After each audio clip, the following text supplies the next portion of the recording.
The likely adverse effects of profound autism and PDA Profile of Autism discourses by Richard Woods, a London South Bank University PhD student.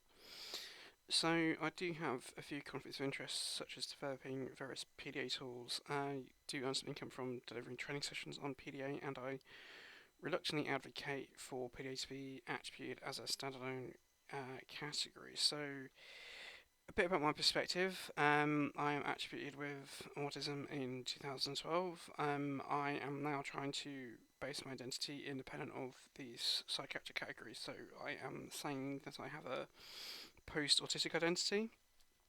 I do meet Elizabeth Newton's PDA behaviour profile, but I'm not emotionally attached to it. Um, so I'm favouring a transdiagnostic, or what's also called a cross-categorical approach to how we should be mapping and supporting features commonly attributed to psychiatric categories. And my PhD is investigating pathological demand-avoidance, or kind of PDA, and I am a part of the critical autism / disability studies group at London South Bank University.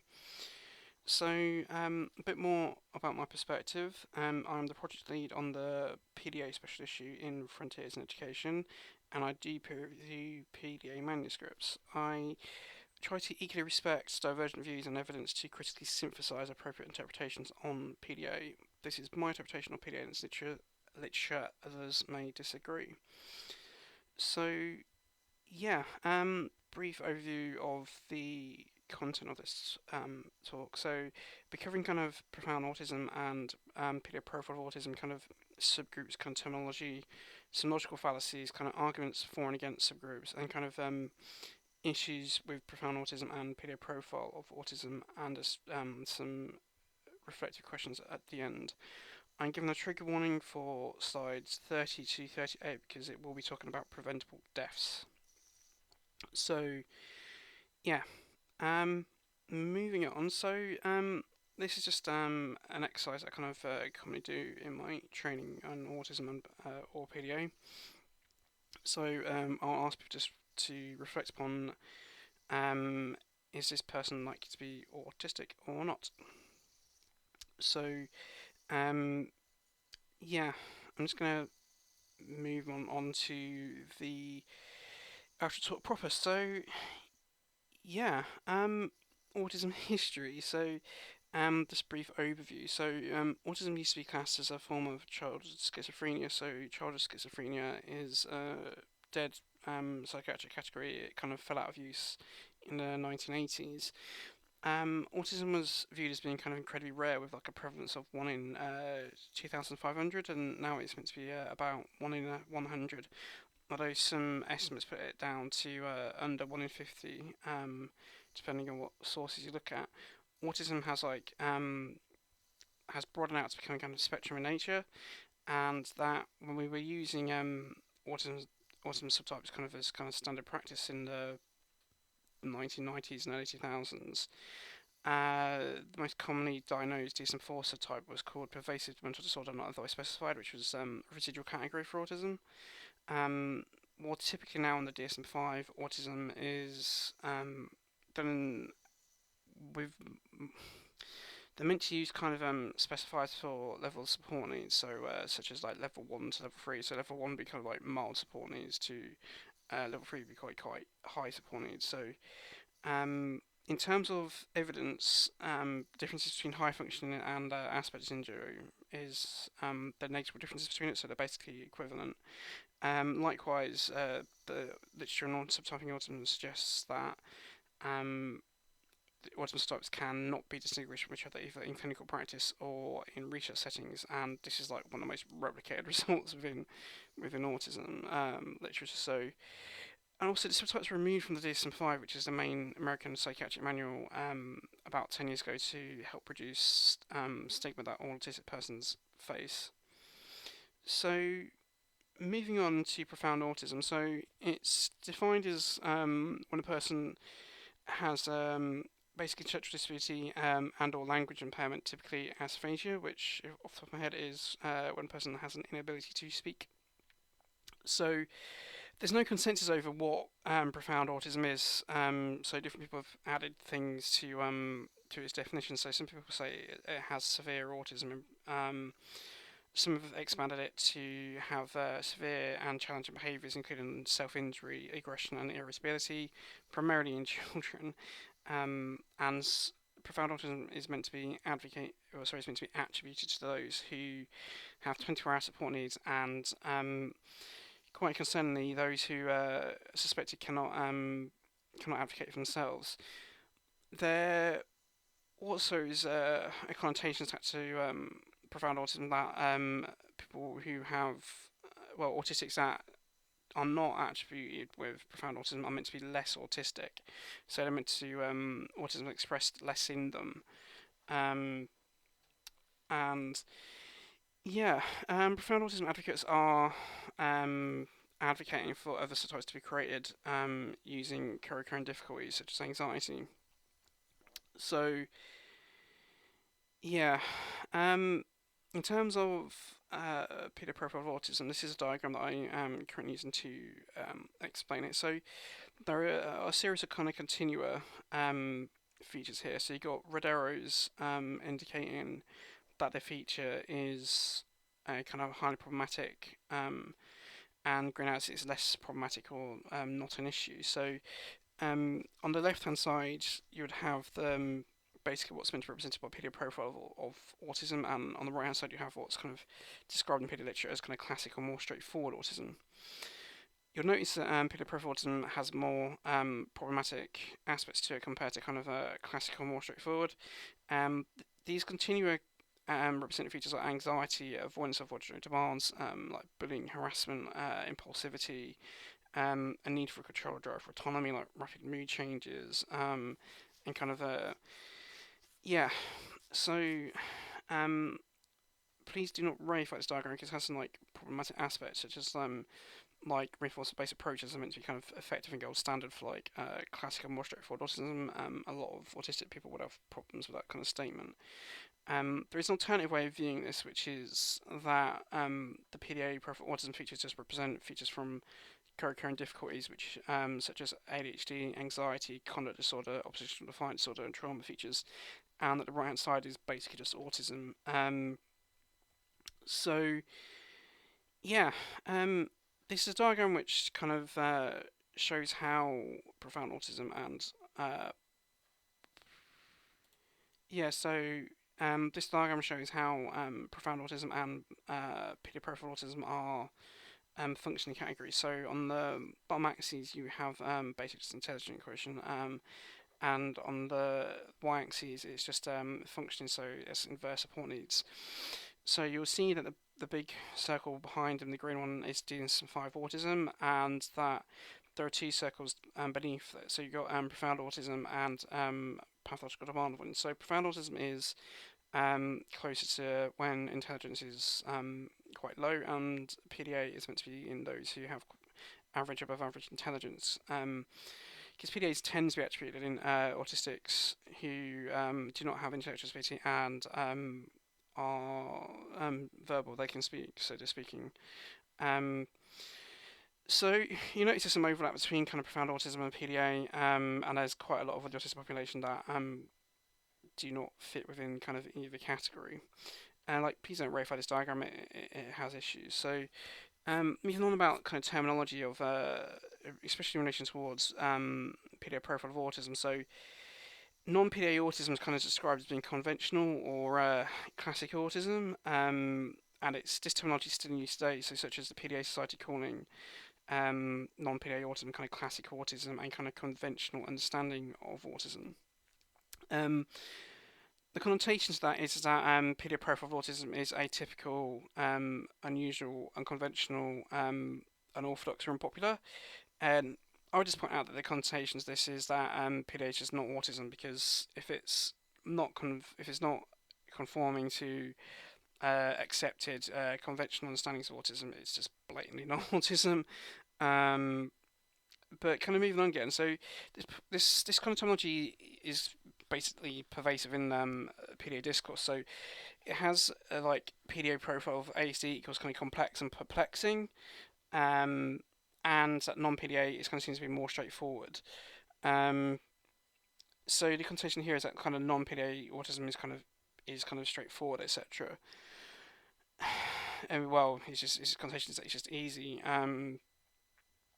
So there's other issues in terms of what's been done with kind of PDA profile of autism. So it's commonly kind of meant to be attributed as kind of like autism and kind of PDA traits. So this is a quote from a document that PDA Society claims is kind of clinical guidance for it. So, and the quote says that marked demand-avoidance within their autism diagnosis, there is a range of terminology that is used in formulations, including ASD with a profile slash pathological demand-avoidance profile, a demand-avoidant profile slash profile demand-avoidance, or extreme slash pervasive demand-avoidance by PDA Society. So, yes, this is meant to be autism plus PDA. So, what that means is if you are accepting PDA features to equal autism features, you're literally saying that a person has more autism features than non-PDA autistics, which is well, it's just as problematic as profound or well non-profound autistics meant to be less autistic. A person's either autistic or they're not. There isn't a kind of more or less kind of shading to it. Yeah. Um, just going to kind of move on. So the kind of terminology around kind of PDA, it kind of excuses PDA's non-autism features. It also kind of shows that PDA profile autism is intrinsically a functioning category. And this kind of terminology, same with kind of like profound autism, wise, it's kind of the terminology is used to kind of create a false dichotomy because it allows some autistics to be viewed as being less autistic. It's been pointed out that kind of both PDA profile autism and profound autism risk diagnosing non-autistics with autism, and it risks kind of confusing co-occurring issues with autism. And the issues with kind of stereotypes are kind of created from this.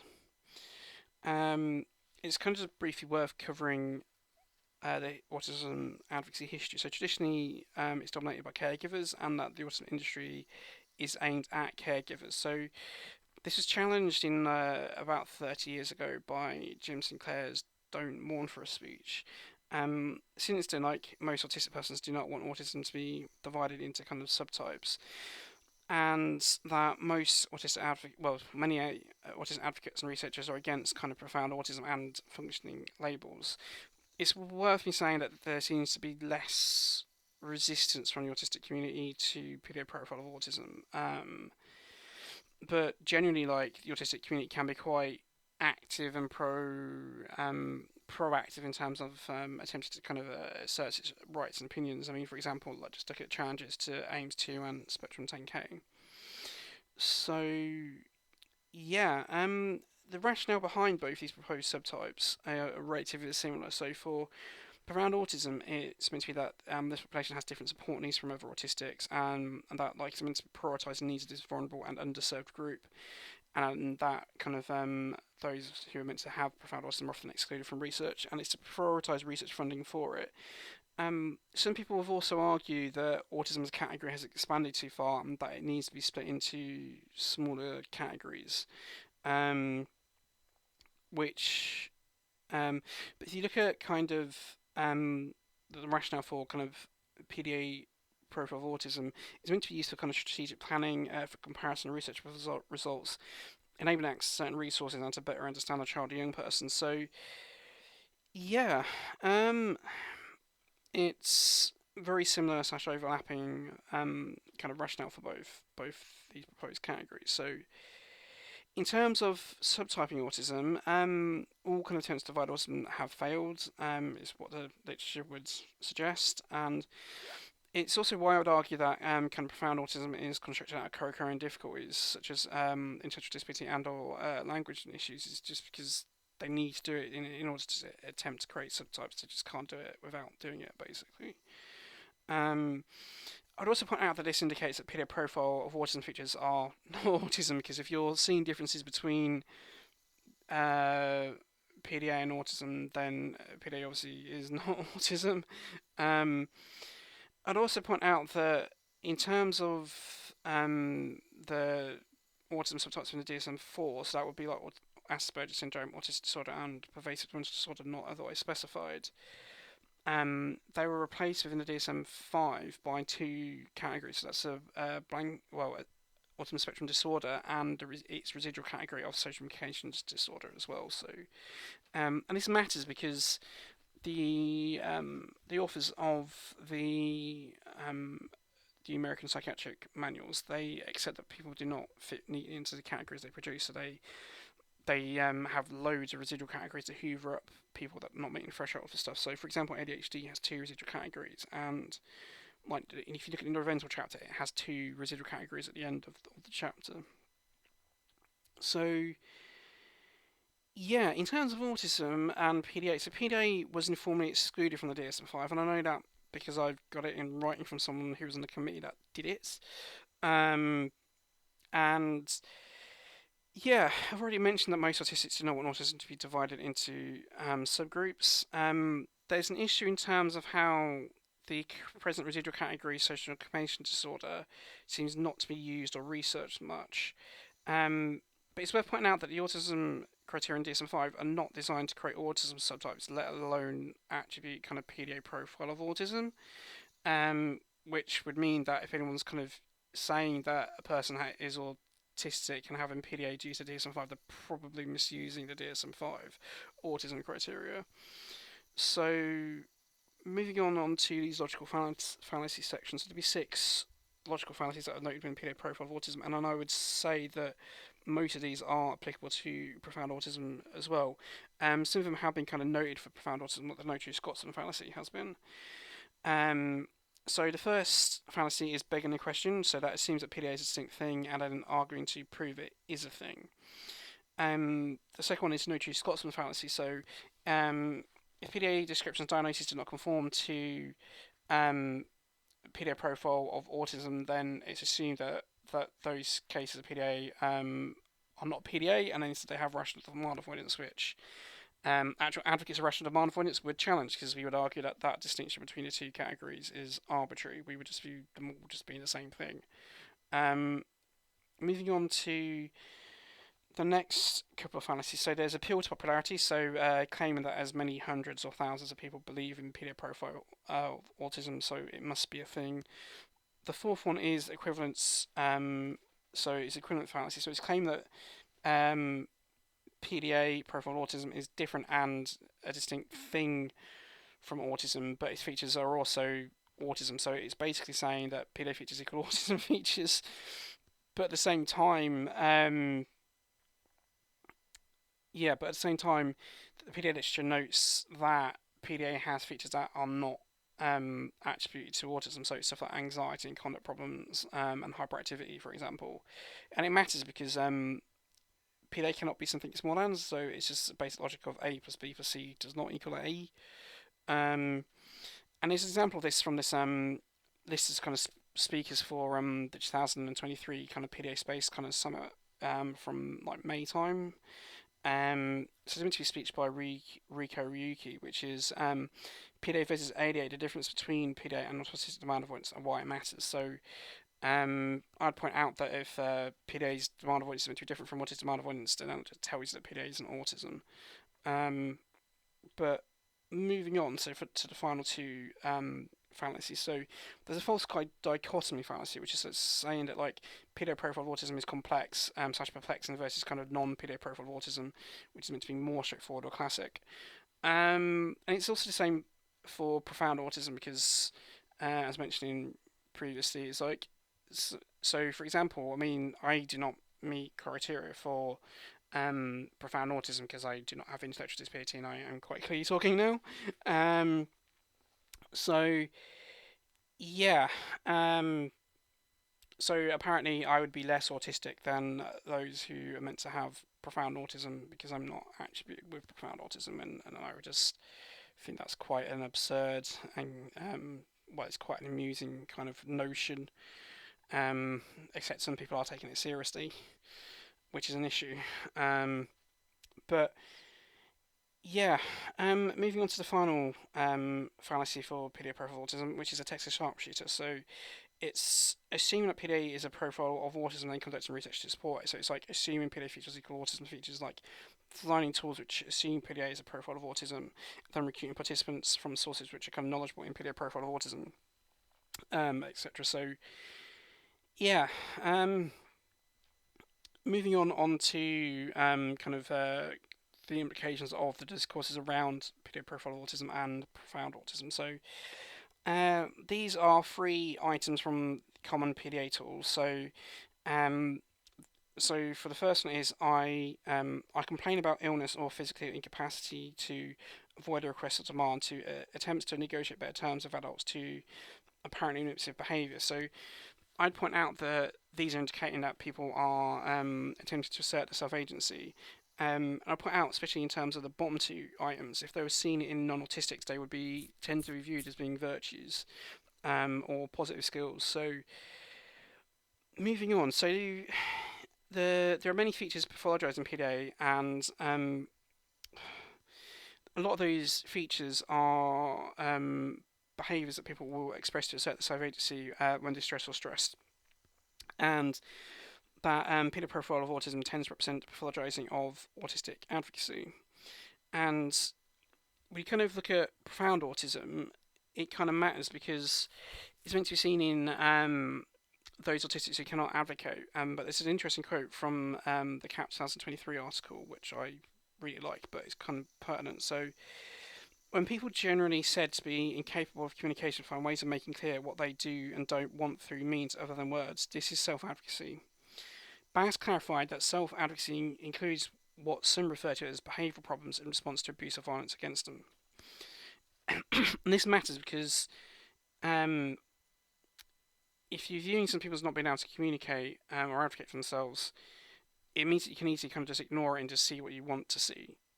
It's also problematic when you look at kind of PDA features in terms that if you are assuming that these distress behaviours are features of autism, it means that you can generally dismiss actual causes for these behaviours to be expressed that are not actually due to the person being autistic, which I'll kind of cover in some moment. But his quote by Baggs is important because it shows that there can be a lot of negative consequences in terms of stereotypes around it. So, for example, a lot of people who could be viewed as kind of being high functioning, and I'm kind of putting that in quotation marks, they will have their difficulties often dismissed. And what the opposite will happen, which is kind of what Baggs is talking about, is that if you're meant to have like high support needs, that their kind of ability to kind of express themselves and to assert and advocate for themselves can be dismissed from other people. So yeah, I mean, going back to PDA briefly, there are many criminal behaviours and often unpleasant criminal behaviours in the PDA tools and descriptions that kind of require intent to commit them.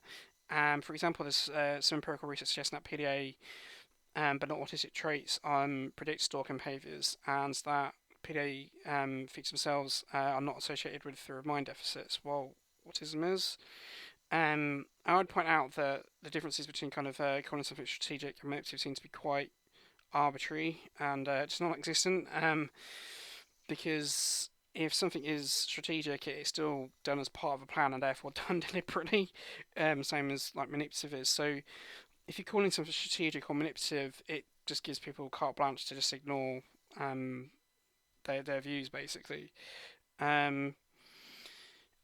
It's worth pointing out that this actually matters because there's research suggesting that if you view someone to be doing something deliberately, that you'll therefore be less sympathetic or less empathetic towards them. So the kind of language that you use to describe these things and how you're kind of pathologizing these behaviours matters. So, yeah, there's other issues in terms that profound autism advocates are claiming that autistic neurodiversity supporters are harassing them, and that's an issue when you consider that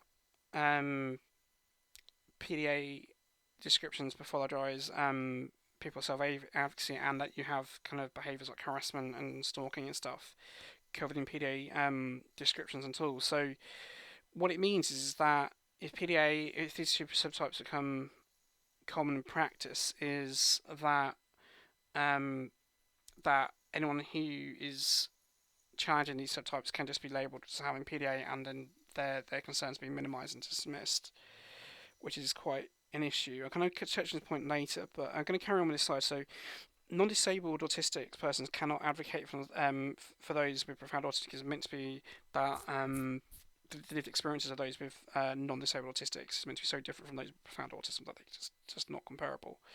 Um, and also, profound autism advocates are advocating for ignoring the preferences of those with non-disabled autistic persons, and that kind of profound autism of the ableist terms should be able to be used.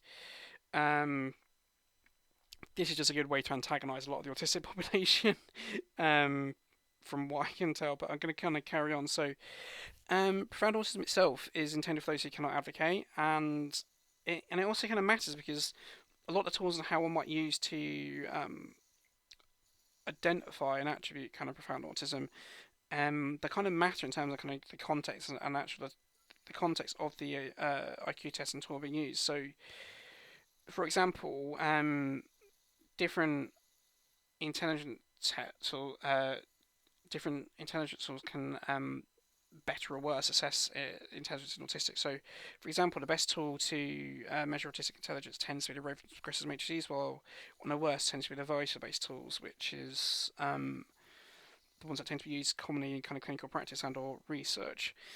But moving on, I'm going to go back to this diagram and talk about kind of advocacy. So, if both of these proposed subgroups are to be used commonly, it creates problems in terms of they have one end of the autistic population which cannot apparently advocate themselves, one end that kind of advocates too much, and it kind of can. Both of them are problematic because it basically just pathologizes autistics' advocacy and ability to express their self-agency. Can be quite easily kind of dismissed and controlled by other stakeholders. And it's also problematic that if they both can realise it risks kind of splitting the autism category into two, and that many autistics will just fall through the gaps between the two kind of categories. Neither of them are particularly helpful in my view, but obviously some of us may disagree. I'm just going to move on to the next section, and this is the final one before kind of concluding, and I'm going to need to give us a trigger warning again. So this section from this slide 30 to 38 talk about preventable deaths, particularly in terms of filicide, suicide, and deaths through diagnostic overshadowing of physical ill health issues. So, yeah, diagnostic overshadowing is when features of one. I'm trying to think of the terminology, but it's basically when features of one category or one problem are mistakenly attributed to another kind of category or condition. So it's an issue in terms of for a lot of autistics because it can be quite easy for autistic physical ill health features or signs to be reattributed to autism and dismissed. So this is a quote from an article that I know has had published in around August. So dismissal of explicitly severe physical symptoms of amyotrophic lateral sclerosis and multiple sclerosis as oppositional behaviour due to patients being non-speaking autistics. This is a case study that's kind of references spoken about, and I think in this situation it led to a death of the autistic person in particular, and this matters because, for example, for those with intellectual disability, like constipation is a big issue. In something like a third of those with intellectual disability have constipation, and if it's not adequately dealt with, it can kill. A person can die from being constipated. So, and obviously this has happened for some persons with intellectual disability, autistic or not. So, yeah. So as I said, like diagnostic overshadowing can result in deaths of people just because the physical or health issues are not being picked up in time to allow sufficient treatment to take place. And I would point out this is likely to happen when you consider the nature of profound autism, how it's constructed, and PDA in terms of how literally the features that people use to express themselves when stressed and distressed is just. If you view PDA to be a problem with autism, those behaviours will literally be viewed as being autistic behaviours. So it's not a good recipe. I'm just going to move on. So these are some examples again. So examples from PDA tools indicating a person has trauma or highly stressed. So it seems if he or she's distracted from within, they know what to do or say to upset specific people. They lack awareness of their own identity, and are driven to have a need to be in charge. So I've already given you this site. It's just restating behaviours that people can express to assert self-agency, and these again from common PDA tools. So yeah, we kind of going back to this article that Arnovers had published in 2023. So um, if profound autism is realised, at best co-occurring conditions and the associated supports will be missed. At worst, it will likely contribute towards preventable deaths. As I said, these concerns are applicable to PDA Profile of Autism. So moving on, so yeah, this is an image from a news article from Ireland in 2019, and it talks of reporting from a court case, in which a caregiver killed their young autistic child. And in this situation, the caregiver had quite bad mental health problems, but they came across PDA being discussed as a form of autism, and quite a severe form of autism that is meant to have its own unique set of strategies that are different from autism, because autism strategies do not work with PDA, apparently, according to the information that were given. This autistic child was assessed for autism. They were attributed with autism by a clinician, but they were not formally given the diagnosis of PDA, and so what that contributed towards in the caregiver is that the caregiver thought that their child was not going to be adequately supported because the PDA diagnosis wasn't actually given. And this led to caregivers so overwhelmed by the discourse of PDA that they killed their child. I'm like the filicide of autistics. It happens independent of PDA profile of autism discourse. It happens because a lot of the discourse around autism is quite atrocious and appalling. So a lot of the discourse around autism is aimed at caregivers, and it's aimed about scaring them and telling them how autism is a really debilitating thing. It robs them of opportunity to have a normal life. It robs a child of a normal life, and the autism industry is kind of built up around trying to sell kind of cures or pseudo cures to them to kind of give caregivers opportunities to have a normal life. But so what it means is that often kind of some caregivers get so overwhelmed at this kind of negative discourse that they don't see an out, so they just kill the child, often because they attempted to kill the autism. But the only way to kind of kill autism is by killing the person. So yeah, you can kind of see the same issues of kind of being overwhelmed, being told PDA is quite a debilitating thing, and there isn't a cure for it. You need to have as own particular like support packages and stuff. And I mean, like I just point out, you have so many issues being put out with profound autism, because profound autism is literally the name. It's a profound thing. It's quite a profound. It's meant to need 24-hour support needs, and these people are not meant to be able to kind of advocate for themselves, and they're meant to be associated with kind of extreme behaviour, as such as kind of like like head banging, like extreme head banging and stuff, and other bits and pieces and stuff. So yeah, it's kind of scary, because I mean, if I didn't know anything about autism and I was just told my child had profound autism and that they need 24 hours care and they can't advocate for themselves, that's be quite frightening if you're being told that you need to basically either look after your child directly, or that you need to ensure that your child is adequately supported, and the fact that you've got to constantly fight and advocate for them because apparently they can't do it themselves. You can kind of see how the discourses around both subgroups can lead to the filicide of autistics, just because the discourse is just so appallingly bad and demeaning and atrocious. So it's worth pointing out that filicide of disabled people happens outside of autism as well, so it's not just specific to autism. But yeah, just going to go into commentary. So like profound autism is kind of been viewed as being an unhelpful descriptor and does not convey a person's specific features and needs. So they consider PDA Profile of Autism as it's meant to be much more than only demand avoidance. So if you look at the PDA cited document which claims it's clinical guidance, for example, it will tell you that PDA has, it can have kind of comes from role play and pretend. It's meant to have like rapid mood changes with impulsivity aspects. It's meant to have some social communication issues, although meant to be just mild ones. And it's meant to have various strategies to demand avoidance, and I've forgotten the other one, but basically, there's meant to be much more to it than just demand avoidance. In terms of both pathological demand avoidance and profound autism, they both have been noted in various literature to be demeaning and negative terms to attribute people with. So, in terms of, yeah, I'm going to go back to this point of stereotypes creating barriers to autistic access and support, and this kind of matters in terms of those who are meant to be high functioning, and I'm putting that in quotation marks.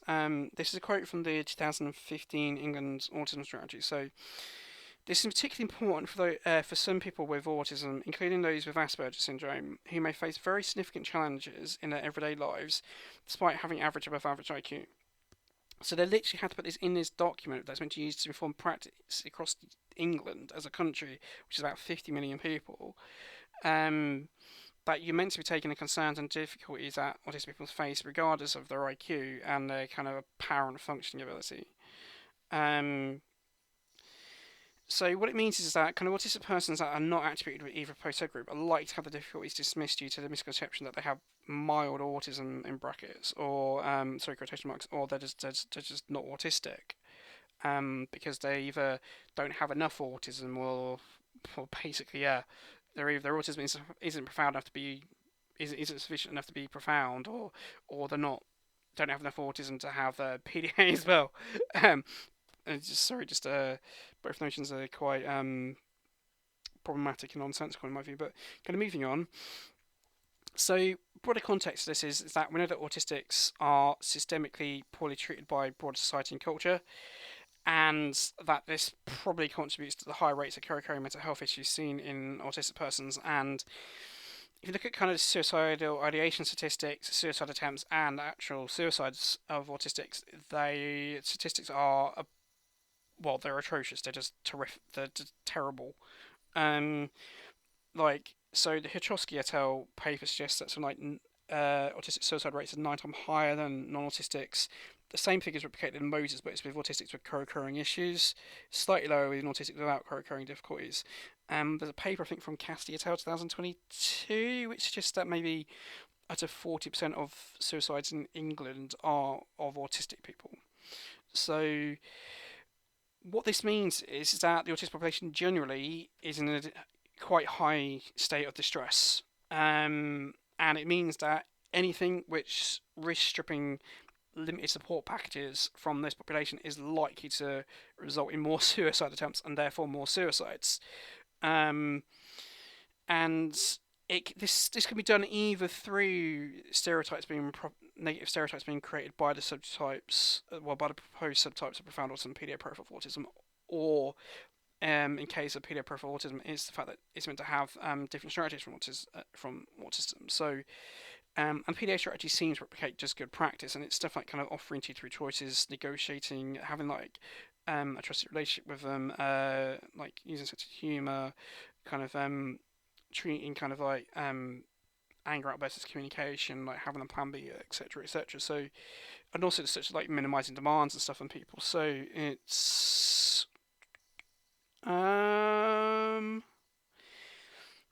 yeah, as I'm going to point out, like it's going to have predictable consequences, I shouldn't even need to say that. It's just it's not something I'm happy with. I'm quite unhappy with with both proposed categories because they probably are, or they certainly will lead to extra autistics dying. I find it incredibly difficult to think that that's not going to happen.